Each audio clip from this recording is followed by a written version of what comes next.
الشيخ ياسر الحبيب اللي يسب ويشتم بعائشة اللي مليار مسلم يقدسها، إذا سكتنا عن هذه بعد هو هذه انحدار إلى هوة الطائفية والاقتتال بس ما حد ساكت عنها.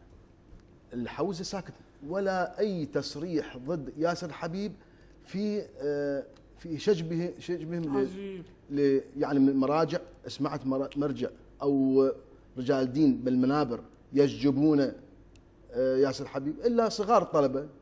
هذه لا يعتد بها. من صغار الطلبة؟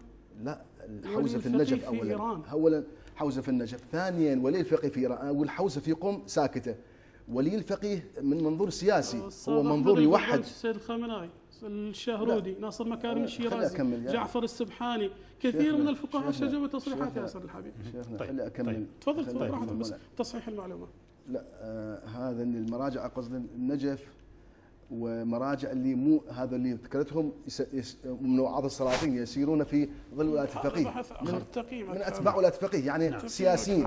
أكو هناك مراجع ما لهم السياسة دين ولا ساكتين. مراجع النجف مثل الشيخ ياسر هذا الأيام برمضان يتهجم على عائشة ويتهمها باتهامات وسباب مقذع وشتائم اصلا ما تليق باي انسان بسيط فضلا عن رجل دين.